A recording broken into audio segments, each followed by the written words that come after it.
ﷺ, he cried even. When his son Ibrahim, the newborn, when he died, the Prophet ﷺ, he cried and he was very sad. And what did he say? He said, إن العين لا تدمع وإن القلب لا يحزن ولا نقول إلا ما يرضي ربنا. So the Prophet ﷺ at that time, he wasn't ashamed to show his sadness, and even he cried, but at the same time, he was accepting what happened to him.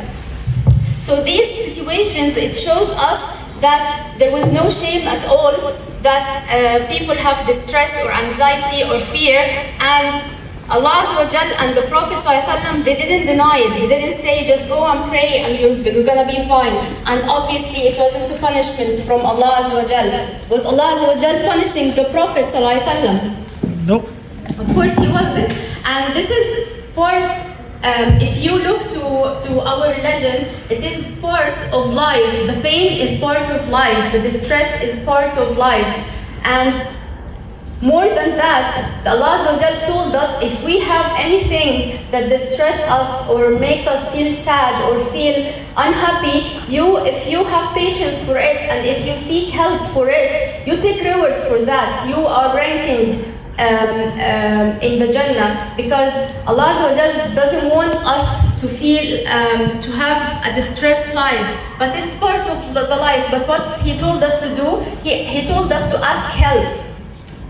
So asking help is a very important thing. So it's just think about it, that if you have migraine, if you have diabetes, if you have anything, what do? Do you just say, I'm going to pray and read Quran and I'm going to be fine?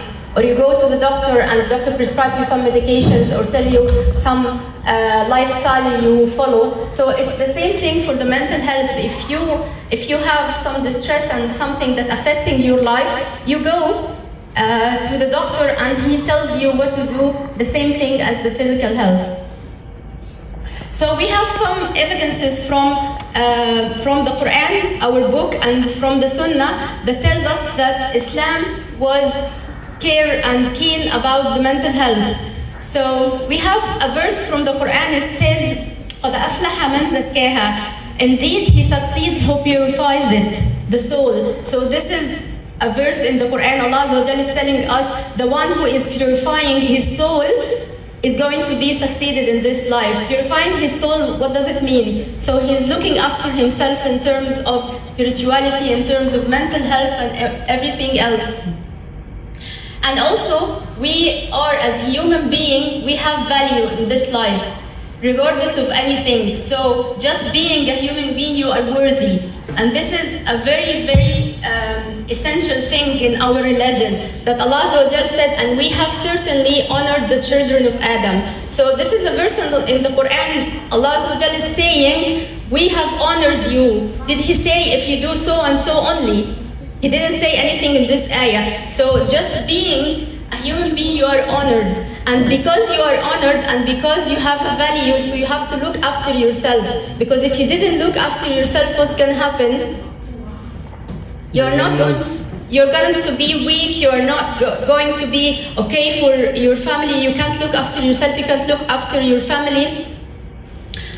And also, the Prophet ﷺ, as I said, he was open about his emotions. So this is something, there is no shame, because some people are saying that if you have a mental illness, that's a shame and you shouldn't tell anyone and you should be in secret when you're going to the doctor, or don't go to a doctor at all because it's a shame.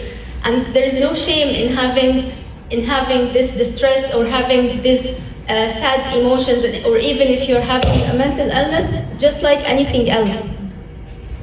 And as we said, the examples of the Prophet ﷺ when he was very scared in the cave, and then he ran to his wife and he told her that he was scared and he was afraid. And also when his son Ibrahim died and he was in front of everyone crying, just normal emotions for the human being. He didn't think that this is a shame for him, and he was the leader of the ummah. He wasn't ashamed of something like this. And that tells us how normal and how natural these feelings. And even if you're feeling fear, feeling worry, you have any mental distress, it's just the normal thing of life. And also the struggling with the psychological challenges, it's a natural part of life. And Allah Azza wa Jal is telling us in the Quran, indeed we have created man in hardship. It means that life is full of hardships, life is full of challenges. So this is also a proof and evidence from our religion that if life is full of challenges, so there is no shame in asking for help if you need it. So now when we are talking about the mental health, so sometimes we have some ways to improve our mental health without going, if we don't need, as we said, if it's just a minor distress or just a short-term distress in our mental health, there are a lot of ways, some of it from Islam and some of it just normal practices we can do to improve our mental health. So we can connect. The connection is very important for someone's mental health. So you connect with Allah Azza wa Jal with your prayer, with your recitation of the Quran. You connect with Allah with your supplications and all these spiritual things. And also connecting with people, connecting with your friends, connecting with your family. Because when you connect with others, you have support. And it's very important for people to have a support system around them. So when you have support from your family, from your friends, whenever you are having any hardships or any challenges, so it's going to be easier for you.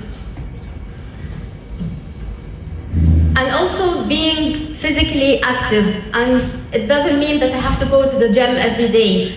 Sometimes just go on a walk, sometimes just move around, go on a walk, do your, the things that you are usually, or the places you are going by car, just try to go and walk, just go outside your house and smell fresh air. So it doesn't necessarily need to be active like going to the gym every day. And sometimes, and there is actually a fact about the physical exercises that it releases some hormones. They call it the endorphins, and this is the feeling good hormones. When you are moving your body, when you are exercising, this is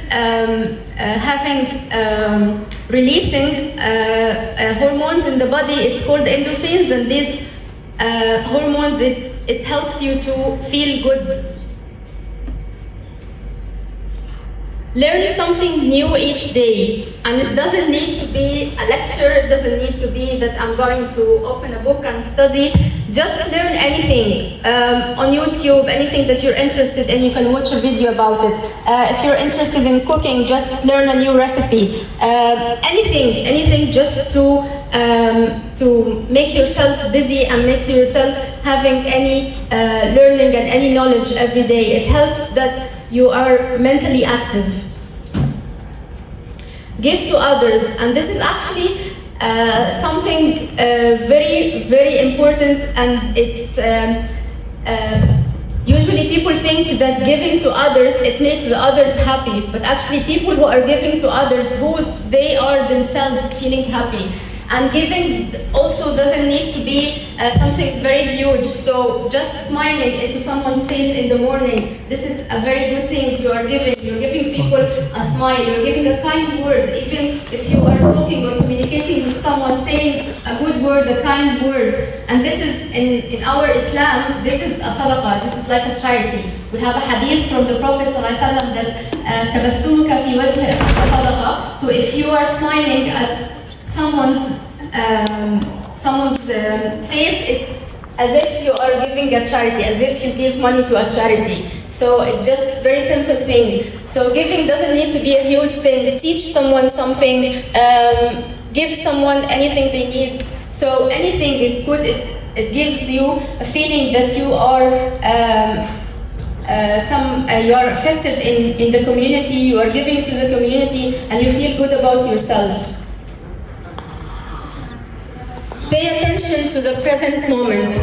So this is actually a practice, or it's something, if you practice every day, even for 5 minutes, that when you are doing something, just focus on what you are doing. So when you are exercising, when you are cooking, when you are learning something, try to focus on this thing and don't distract yourself with the worry about the future, with the worry about the kids, with the worry about anything. Just focus. So for example, if I'm walking now, I'm going for a walk, so I'm going to focus that I'm walking, I'm going to enjoy this walk. I'm not going to think about anything else. Just try to practice this exercise every day, even for 5 minutes. If you do it, it's going to help clear your mind and make you present at the moment. And lastly, the organizations that offer mental health help, as we said, the first thing, you can call your GP and they can offer you or refer you to any kind of therapy or counselor or whatever.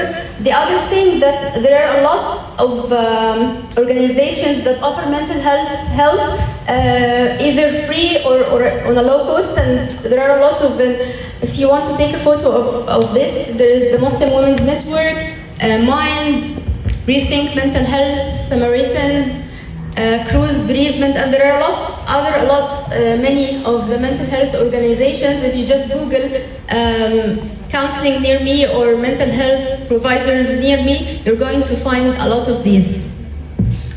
And at the end, I just want to share with you something. It really changed my life, because we have challenges in this life, and the ups and downs, it's always happening, and the pain is part of the life. So something helped me very, very much to stop worrying and stop having anxiety. That it's something I read once, that stop trying to fix things that out of your control, because we are always this is the nature of us, that we're always trying to fix things around us. We're always trying to fix people around us because we want everything to be okay. But sometimes the things that we are trying to fix is out of our control. So I cannot control how people think about me. I can't control if someone is behaving in a certain way, but I can control my feelings, I can control my thoughts, I can control my behavior. So if I focus on the things that I have control over, my life is going to be easier, and my worry is going to be less, and the stress is going to be less, because I'm focusing on the things that I can control. So this is really something just I wanted to share, because it changed. Because I used to be someone who is worrying very much about every single thing, because I want everything around me to be perfect. But when I put this in my mind, that I just focus on the things that I can really control, myself, my thoughts, my feelings, the things that are around me, it helped me a lot. Thank you very much for coming today. Thank you.